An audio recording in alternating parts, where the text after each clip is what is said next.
এটা মুসলমানদের জন্য খুবই ভয়ঙ্কর এবং খুবই ভয়ানক, যেই কারণে আজ মুসলমানেরা সমগ্র পৃথিবীতে গোলামীর জীবন যাপন করছে। তার সবচেয়ে বড় কারণ হচ্ছে আত্মমর্যাদা বোধ সম্পন্ন, আত্মসম্মান বোধ সম্পন্ন একটা জাতির যে বৈশিষ্ট্য থাকা উচিত, সেই বৈশিষ্ট্য মুসলমানদের মধ্যে নাই। এই জন্য কবি ইকবাল তার কবিতার মধ্যে বলেছেন, সাবাক ফিরসে পড় সাদাকাত কা, আদালত কা, শুজাআত কা। হে মুসলমানেরা, তোমরা নতুন করে সত্য বলা শিখো, নতুন করে আমানতদারিতা শিখো, নতুন করে ন্যায় পরায়ণতা শিখো, নতুন করে সত্য বলা, আমানতদারিতা, ন্যায় পরায়ণতা শিখো। আল্লাহ তোমাদেরকে পুনরায় পৃথিবীর নেতৃত্ব দিবেন, পুনরায় তোমাদের কাছে আল্লাহ পৃথিবীর নেতৃত্ব দিবেন। রাসূল সাল্লাল্লাহু আলাইহি ওয়াসাল্লামের চরম শত্রু তৎকালীন যুগে, যিনি বদর, উহুদ, খন্দক সহ সকল যুদ্ধে আল্লাহর নবীর বিরুদ্ধে যুদ্ধ করেছেন, আবু সুফিয়ান রাদিয়াল্লাহু তাআলা আনহু, তাকে যখন বাদশাহ হিরাক্লিয়াস তার কাফের অবস্থায় তার সবচেয়ে বড় শত্রুর বিষয়ে জিজ্ঞেস করতেছে, তথা মুহাম্মদ সাল্লাল্লাহু আলাইহি ওয়াসাল্লাম সম্পর্কে জিজ্ঞেস করতেছে, তখন পর্যন্ত আবু সুফিয়ান একটা অক্ষর, একটা বাক্য, একটা বর্ণ মিথ্যা বলেনি। কেননা আবু সুফিয়ানরা মুশরিক হলেও, মক্কার কাফেররা মুশরিক হলেও মিথ্যা বলা জানতো না। মক্কার কাফের মুশরিকরা মূর্তি পূজক হলেও, অগ্নি পূজক হলেও, আল্লাহর সাথে শিরক করলেও তাদের জন্মগত বৈশিষ্ট্যের মধ্যে সত্যবাদিতা ছিল, তারা মিথ্যা বলা জানতো না। আবু সুফিয়ান হিরাক্লিয়াসের দরবারে কাফের অবস্থায় তার চিরশত্রু মুহাম্মদ সাল্লাল্লাহু আলাইহি সাল্লাম সম্পর্কে মিথ্যা বলতে পারেনি।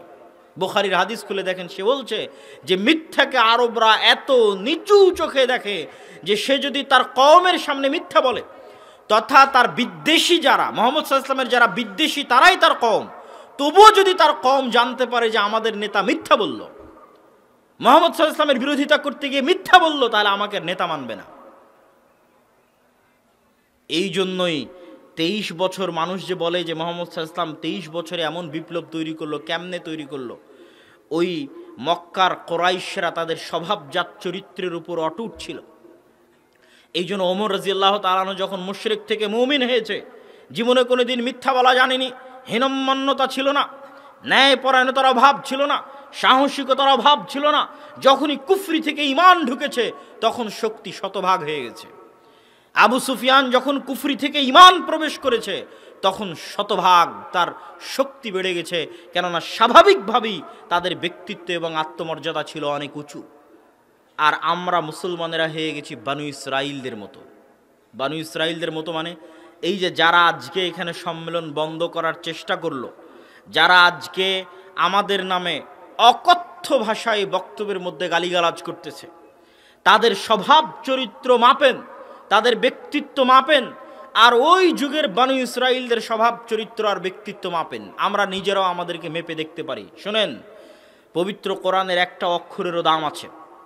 পবিত্র কোরআনের একটা অক্ষর সমান 10 নেকি। সেই পবিত্র কোরআন আল্লাহ পূর্ণ করে রেখেছে বানু ইসরাইলের কিসসা দিয়ে, বানু ইসরাইলের ঘটনা দিয়ে। সূরা বাকারায় আল্লাহ সুবহানাহু ওয়া তাআলা ইন ডিটেইলস বানু ইসরাইলের ঘটনা বলেছে। কেন? কোরআনের মতো এত দামি গ্রন্থের মধ্যে বানু ইসরাইলের মতো একটি জাতির ঘটনা এত বিস্তারিতভাবে কেন বলা লাগলো আল্লাহ সুবহানাহু ওয়া তাআলাকে?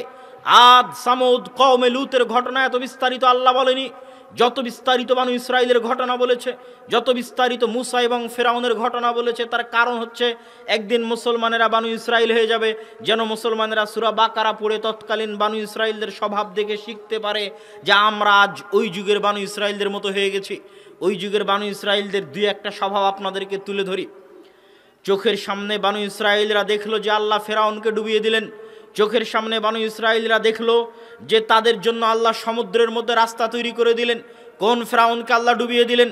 ইযাববিহুনা আবনাকুম ইস্তাহয়ুনা নিসাকুম, যেই ফেরাউন চোখের সামনে তোমাদের ছেলেদেরকে জবাই করত আর তোমাদের মেয়েদেরকে বাঁচিয়ে রাখতো, এই ফেরাউনকে আল্লাহ ডুবিয়ে দিয়েছে আর তোমাদের জন্য সমুদ্রের মধ্যে রাস্তা তৈরি করে দিয়েছে। এই বানু ইসরাইল এত বড় নিয়ামত দেখার পরও সিনাই মরুভূমিতে এসে মুসা আলাইহিস সালাতু ওয়াস সালামকে বলে তোমার তাওরাতের উপর ঈমান আনয়ন করব না, তোমার আল্লাহর প্রতি বিশ্বাস স্থাপন করব না।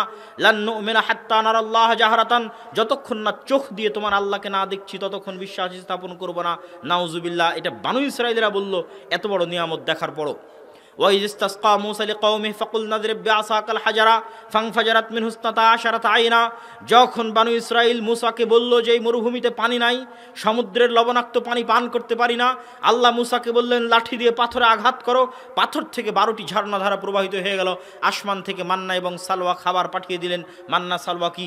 পৃথিবীর শ্রেষ্ঠ দামি, যার 1 কেজি মাশরুমের দাম 5 লক্ষ টাকা, সেই দামি মাশরুম। আর এক প্রকার পাখি যা আল্লাহ আসমান থেকে পাঠাতেন, সেই পাখি আর ওই মাশরুম হচ্ছে মান্না সালওয়া। এই খাবারের ব্যবস্থা করলেন, পানির ব্যবস্থা করলেন। তারপরও বানু ইসরাইল কিছুদিন যাওয়ার পর মুসা আলাইহিস সালামকে বলছে লান নাসবিরা আলা তুআমিন ওয়াহিদ, মুসা এই এক খাবার প্রতিদিন ভালো লাগে না, আল্লাহকে বলো চাল ডাল রসুন আদা পেঁয়াজের ব্যবস্থা করে দিতে। আল্লাহ বললেন যদি তোমাদের চাল ডাল আদা রসুন পেঁয়াজ লাগে তাহলে এই মরুভূমি পার হওয়ার পর উর্বর ভূমি আছে ফিলিস্তিন, জেরুজালেম, ওখানে আমালিকা গোত্র বসবাস করে, যুদ্ধ করে বিজয় করো। বানু ইসরাইল উত্তরে কি বলল? ইযহাব আনতা ওয়া রাব্বুকা ফাকাতিলা, মুসা আপনি আর আপনার আল্লাহ গিয়ে যুদ্ধ করেন, যেই দিন যুদ্ধ বিজয় হবে সেই দিন আমাদের বলেন, সেই দিন আমরা আসব, আমরা গিয়ে জীবন দিয়ে যুদ্ধ করতে পারবো না। এটা ছিল তাদের স্বভাব। অথচ আশ্চর্য হবেন, এরা সব নবীদের সন্তান। আল্লাহ নিজে কোরআনে তাদেরকে বলতেছেন তারা হচ্ছে ইয়াকুব আলাইহিসসালাতু ওয়াসসালামের সন্তান। সমুদ্রের মধ্যে যখন রাস্তা তৈরি হয়েছিল তখন 12টা রাস্তা তৈরি হয়েছিল কেন? ইয়াকুব আলাইহিসসালামের 12 সন্তানের জন্য। ঝর্ণাতে যখন পানি তৈরি হয়েছিল তখন 12টা ঝর্ণা তৈরি হয়েছিল পাথরে কেন? ইয়াকুব আলাইহিসসালামের 12 সন্তান এবং তাদের বংশধরের জন্য। তাহলে নবীর সন্তানেরা এরকম নিমক হারাম, এরকম আত্মমর্যাদাহীন, আত্মসম্মানহীন, এরকম খারাপ জঘন্য নিকৃষ্ট ব্যবহারের অধিকারী কেমনে হয়ে গেল? এইভাবেই হয়ে গেল যে ইউসুফ আলাইহিসসালাতু ওয়াসসালামের মৃত্যুর পরে তারা 300 বছর গোলামি করেছে ফেরাউনের 300 বছর গোলামিতে তাদের স্বাভাবিক চরিত্র নষ্ট হয়ে গেছে। তারা মুসা আলাইহিসসালাতু ওয়াসসালামের সাথে ছেলে খেলামো করছে, নিমক হারামি করছে। আর এই জন্যই আল্লাহ সুবহানাহু ওয়া তাআলা মুসা আলাইহিসসালাতু ওয়াসসালামকে ফেরাউনের বাড়িতে মানুষ করেছেন। কেননা ফেরাউনের বাড়িতে মানুষ না হলে মুসা আলাইহিসসালাতু ওয়াসসালাম স্বাভাবিক আত্মমর্যাদা আত্মসম্মান নিয়ে বড় হতে পারতেন না, গোলাম হিসেবে বড় হতেন। আর গোলামের আত্মমর্যাদা আত্মসম্মান থাকে না, গোলামের উঁচু ব্যক্তিত্ব থাকে না। যখন মুসা আলাইহিসসালাতু ওয়াসসালাম ফেরাউনের বাড়িতে রাজপ্রাসাদে স্বাধীনভাবে বড় হয়েছেন তখন তার স্বাভাবিক আত্মমর্যাদা আত্মসম্মান ব্যক্তিত্ব উন্নত চরিত্র বহাল থেকেছে। তখনই যখন রাজপ্রাসাদ থেকে বের হয়ে দেখেছেন যে একদল ফেরাউনের বাহিনী বানু ইসরাইলের লোকদের উপর অত্যাচার করতেছে, তখন তিনি সহ্য করতে না পেরে এক থাপ্পড় বসিয়ে দিয়েছেন। এই থাপ্পড় বসিয়ে দেওয়ার জাজবা গোলামের থাকে না, এই থাপ্পড় বসিয়ে দেওয়ার জাজবা গোলামের মধ্যে তৈরি হয় না। এই থাপ্পড় বসিয়ে দেওয়ার জাজবা মুসা আলাইহিস সালামের মধ্যে এসেছে স্বাধীনভাবে বড় হওয়ার জন্য, আত্মমর্যাদা আত্মসম্মান নিয়ে বড় হওয়ার জন্য। আর আজকে আমাদের আলেম ওলামা যারা আজকে এই প্রোগ্রামে বাধা দিল, হুজুর, মাওলানা, পীর, তাদের পরস্পরের চরিত্র দেখেন, কথাবার্তা দেখেন, মুখের ভাষা দেখেন, আচরণ দেখেন, আর কোরআনের এই বানু ইসরাইলের ইতিহাস এবং তাদের ঘটনা পড়ে দেখেন, উভয়ের মধ্যে কোনো পার্থক্য খুঁজে পাবেন না। বানু ইসরাইলেরা যেমন নিচু হীনু মন মানসিকতা নিয়ে গোলামির কারণে তাদের মধ্যে নিচু হীনু মন মানসিকতা তৈরি হয়েছে, আমাদের মুসলমানদের মধ্যেও দীর্ঘ 250 থেকে 300 বছর গোলামির কারণে। কাদের গোলামি? আমরা পাক ভারত বাংলাদেশ করেছে ব্রিটিশদের গোলামি, আফ্রিকারা করেছে স্পেন, ফ্রান্স, জার্মানি, ইতালির গোলামি। এখনও আফ্রিকান মুসলিম কান্ট্রিগুলো ফ্রান্সের গোলামি করতে করতে, কেননা ব্রিটিশদের রুলস ছিল ডিভাইড অ্যান্ড রুল। আমি যদি আপনাদের মধ্যে 2টা গ্রুপ করে দিয়ে মারামারি লাগিয়ে দিই, এই 2 গ্রুপে মারামারির কারণে আপনাদের স্বাভাবিক চরিত্র বিকৃত হয়ে যাবে। উনি সরকারি উঁচু পর্যায় থেকে এসেছে, এই জন্য আত্মমর্যাদা আত্মসম্মান নিয়ে প্রতিষ্ঠান ধরে রাখতে পারছে, তাদের শত বাধার মধ্যে সবর ধৈর্য ধারণ করতে পারছে। এটা হচ্ছে ব্যক্তিত্বের পরিচয়। আর যখনই মানুষের মধ্যে এই ব্যক্তিত্ব থাকবে না, এই উন্নত চরিত্র থাকবে না, তখন তারা মারামারি লেগে যাবে, গন্ডগোল কাটাকাটি তৈরি হবে। আর ওটাই হচ্ছে বানু ইসরাইলদের স্বভাব, তারা যেরকম করত। আর আমি যে আজকে দাবি করলাম আপনাদের সামনে যে আমরা মুসলমানেরা এই যুগের বানু ইসরাইল হয়ে গেছে, এটার 2টা দলিল আপনাদেরকে দিয়ে যাই, যেন আপনারা এরপরে যখন বানু ইসরাইলদের ইতিহাস পড়বেন আরেকটু মনোযোগ দিয়ে পড়েন। সূরা বাকারা যখন পড়বেন আরেকটু মনোযোগ দিয়ে পড়েন। কেন আল্লাহ সূরা বাকারায় বানু ইসরাইলদের ঘটনা এত বিস্তারিত বলছেন, তার 2টা দলিল। এক, রাসূল সাল্লাল্লাহু আলাইহি ওয়াসাল্লাম বলছেন, আমার উম্মত বানু ইসরাইলের সাথে মিলে যাবে হাদওয়ান নাল, যেমন এক জুতার পাট আর এক জুতার পাটের সাথে মিলে যায়। ভাই যখন যে দুই জুতার পাট আমরা পায়ে দিই, একটা আর একটার সাথে হুবহু মিল থাকে না পার্থক্য থাকে? হুবহু মিল থাকে। তো আল্লাহর নবী বলছে আমার উম্মত হুবহু মিলে যাবে কাদের সাথে? বানু ইসরাইলদের সাথে। বানু ইসরাইলেরা যদি 70 দলে বিভক্ত হয়ে থাকে, তাহলে আমার উম্মত 72 বা তার চেয়ে বেশি দলে বিভক্ত হবে, 73 দল এবং তার চেয়ে বেশি দলে বিভক্ত হবে। বানু ইসরাইলেরা 70 দলে বিভক্ত হয়েছিল। বানু ইসরাইলদের কেউ যদি তার মায়ের সাথে জেনায় লিপ্ত হয়ে থাকে, তাহলে আমার উম্মতেরও কেউ তার মায়ের সাথে জেনায় লিপ্ত হবে। এইভাবে আমার উম্মত বানু ইসরাইলদের সাথে মিলে যাবে। এবার আমার কথার দলিল পেলেন? দলিল পাওয়া গেল যে আল্লাহ কেন কোরআন মাজিদে এত বিস্তারিত বানু ইসরাইলের কথা বর্ণনা করে গেছে, কেন আমরা বানু ইসরাইল হয়ে যাব। এই জন্য আগেই সতর্ক করে দিয়ে রেখেছে, দেখো বানু ইসরাইলরা কেমন ছিল আর তুমি কেমন করতেছো, মিলিয়ে দেখো। এটা শুধু আমরা না, আমাদের নবী মুহাম্মদ সাল্লাল্লাহু আলাইহি ওয়াসাল্লাম এবং তার সাথে থাকা সাহাবীরা নিজেরাও মিলিয়ে দেখেছে যে তারা কি বানু ইসরাইলদের মতো করতেছে না করতেছে না, মিলিয়ে দেখেছে। কিভাবে মিলিয়ে দেখেছে? দুটো উদাহরণ আপনাকে দেই। যখন আল্লাহর নবীর সাথে যুদ্ধের সময় আসলো, বদর, উহুদ, খন্দক, এরকম বড় বড় যুদ্ধ, তখন সাহাবীরা আল্লাহর নবীকে উত্তরে বলেছে, হে আল্লাহর নবী, মুসার সাথে বানু ইসরাইল যেমন বলেছিল ইযহাব আনতা ওয়া রাব্বুকা ফাকাতিলা, আপনি আর আপনার আল্লাহ গিয়ে যুদ্ধ করেন, আমরা আপনার সাহাবীরা কোশ্চেন কালেও বলবো না যে মুহাম্মদ সাল্লাল্লাহু আলাইহি ওয়াসাল্লাম আপনি আর আপনার আল্লাহ গিয়ে যুদ্ধ করেন, আপনি যেখানে ঝাঁপ দিতে বলবেন আপনার আগে আমরা ঝাঁপ দিব ইনশাআল্লাহ, আমরা আপনার সাথে বানু ইসরাইলের মতো ব্যবহার করব না। তাহলে সাহাবীরা নিজেদের আচরণকে বানু ইসরাইলের সাথে মিলিয়ে দেখলেন। আর একটা রাসূল সাল্লাল্লাহু আলাইহি ওয়াসাল্লাম নিজে তার ব্যবহারকে বানু ইসরাইলের সাথে মিলিয়ে দেখেছেন, সেটার একটা উদাহরণ দেই।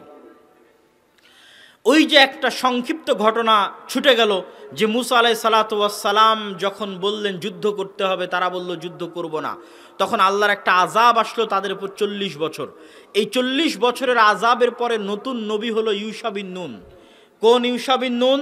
যিনি মুসা আলাইহিস সালামের সাথে খিজির আলাইহিস সালামকে দেখতে গেছিলেন সফরে। ওই ইউশা বিন নুন হলেন নতুন নবী। আর ঈসা আলাইহিস সালাম পর্যন্ত আগের যুগে প্রত্যেক যুগে নবী থাকতো, একজন, দুইজন, তিনজন, প্রতি শতাব্দীতে নবী বন্ধ হতো না। তাহলে মুসা আলাইহিস সালাতু ওয়াস সালামের পরে ইউশা বিন নুন নবী। তিনি বানু ইসরাইলদের বললেন, তোমরা অনেক বড় অপরাধ করেছো, আল্লাহর আযাব চলে গেছে, চলো জেরুজালেম যুদ্ধ করে বিজয় করি।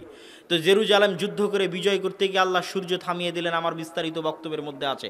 সূর্য থামিয়ে দিয়ে যখন জেরুজালেম বিজয় হয়ে গেল, আল্লাহ তাদেরকে আদেশ দিচ্ছেন নবীর মাধ্যমে, শোনো বানু ইসরাইল, আজকে তোমরা জেরুজালেম বিজয় করেছো, শহরে প্রবেশের সময় মাথা নত রাখবে, মাথা নত রেখে মুখে জিকির করবে হিত্তাতুন, হিব্রু ভাষা হিত্তাতুন মানে আস্তাগফিরুল্লাহ। মাথা নত করে জেরুজালেমে ঢুকবে আর মুখে বলবে আস্তাগফিরুল্লাহ, আস্তাগফিরুল্লাহ ওয়া আতুবু ইলাই, আস্তাগফিরুল্লাহ ওয়া আতুবু ইলাই, মুখে বলবে আর মাথা নিচু করে শহরে প্রবেশ করবে। তো এরা কত বড় নিমক হারাম জাতি ছিল, গোলামি এদের স্বভাবকে কত খারাপ বানিয়ে দিয়েছিল যে এরা পিছন আগে দিয়েছে, মাথা পরে দিয়েছে। কথা বুঝতে পেরেছেন? এবং হিত্তা তো এগুলো আল্লাহ কোরআনে বলছে, আই এম নট সেইং, আমি না, সূরা বাকারায় আল্লাহ এভাবে বলছে যে তারা এই কাজ করেছে। আমি তাদেরকে বললাম তোমরা মাথা নত করে শহরে ঢুকবে, মাথা যেন নত না করতে হয় এই জন্য তারা পিছন আগে দিয়ে মাথা উঁচু রেখে শহরে ঢুকেছে। আমি বলেছি মুখে আস্তাগফিরুল্লাহ বলবে হিত্তাতুন, তো এরা মুখে উচ্চারণ করেছে হিনতাতুন, যার অর্থ হচ্ছে গমের দানা। এত খারাপ ছিল। তা আমাদের নবী মুহাম্মদ সাল্লাল্লাহু আলাইহি ওয়াসাল্লাম যখন দীর্ঘ 10 বছর পর মক্কা বিজয় করলেন, তখন তিনি নিজের আমলকে মিলিয়ে নিতে চাইলেন বানু ইসরাইলদের সাথে। যে আল্লাহ বানু ইসরাইলকে জেরুজালেম বিজয়ের সময় মাথা নিচু রাখতে বলেছিল। তো আল্লাহর নবী মক্কায় যখন ঢুকবেন, তখন মক্কার ওই প্রান্ত দিয়ে ঢুকছেন যেই প্রান্ত দিয়ে ঢুকলে মানে আপনার চাঁদপুরে ঢুকবো, তো চাঁদপুরের উঁচু সাইড কোন দিকে? তো আমি চাঁদপুরের উঁচু সাইড থেকে ঢুকতেছি যেন অটোমেটিক আমার যানবাহন নিচু থাকে, আমার যানবাহনের মাথা নিচু, আমি নিজে হেলা অবস্থায় আছি সামনের দিকে। তো রাসূল সাল্লাল্লাহু আলাইহি ওয়াসাল্লাম মক্কায় যখন ঢুকছেন, তো মক্কার উঁচু দিক দিয়ে ঢুকছেন, ইচ্ছা করে উঁচু দিক দিয়ে ঢুকছেন যে তার মাথা তো নিচু থাকবে, উটের মাথাও নিচু থাকবে, সামনের দিকে হেলানো থাকবে। সাহাবীরা, হাদিস বর্ণনাকারী বলছে আল্লাহর নবীর মাথা নিচু হতে হতে সামনের যে রাহাল থাকে, যেটার উপর মানুষ বসে, হাওদাজ থাকে, ওই হাওদাজের যে কাঠের যে শক্ত জিনিস আছে সেটার সাথে গিয়ে আল্লাহর নবীর মাথা ঠেকে গেছে। আর তিনি মুখে আল্লাহর তাসবিহ এবং জিকির আজকার পাঠ করতেছেন, বলেন আল্লাহু আকবার। তাহলে রাসূল সাল্লাল্লাহু আলাইহি ওয়াসাল্লাম নিজের আমলকে মিলিয়ে নিচ্ছেন বানু ইসরাইলের সাথে, যে ওরা কি করেছে আর আমাকে কি করতে হবে। আর তিনি এটাও বলে গেছে আমাদের স্বভাব চরিত্র কাদের মতো হয়ে যাবে? বানু ইসরায়েলদের মতো হয়ে যাবে। আর আমি আপনাকে বলে গেলাম বানু ইসরায়েলের স্বভাব চরিত্র বিকৃত হয়েছে ফেরাউনের গোলামির কারণে। এই জন্য আল্লাহ মুসা আলাইহিস সালামকে গোলাম বানিয়ে বড় করেনি, ফেরাউনের বাড়িতে তাকে স্বাধীনভাবে বড় করেছে, যেন মুসা আলাইহিস সালামের মধ্যে গোলামির যে খারাপ চরিত্রগুলো থাকে এগুলো যেন না থাকে, আত্মমর্যাদা থাকে, আত্মসম্মান থাকে, ব্যক্তিত্ব থাকে, উন্নত চরিত্র থাকে। আর আমাদের গোলামির কারণে চরিত্র নষ্ট হয়ে গেছে কাদের? আমরা গোলামি করেছি ব্রিটিশদের, স্পেনের, ফ্রান্সের, ইউরোপের গত 250-300 বছর। এই জন্য আমাদের চরিত্র নষ্ট হয়ে গেছে। আমাদের নবী মুহাম্মদ সাল্লাল্লাহু আলাইহি ওয়াসাল্লামের আরেকটি বৈশিষ্ট্য, আমি বলেছি আমরা দাওয়াত কেমনে দিব, এই পয়েন্টটি ঘুরে ফিরে আসতেছি। আমাদের নবী মুহাম্মদ সাল্লাল্লাহু আলাইহি ওয়াসাল্লামের আরেকটি বৈশিষ্ট্য, যেটা তিনি জন্মগত নবী হওয়ার আগে, বুখারীর শুরুতে খুলে দেখেন যে যখন তিনি হেরা গুহা থেকে ফিরে আসলেন, খাদিজাকে বললেন জাম্মিলুনি জাম্মিলুনি জাম্মিলুনি, চাদর দাও, আখাফু আলা নাফসি, আমি নিহত হওয়ার ভয় করছি, মারা যেতে পারি।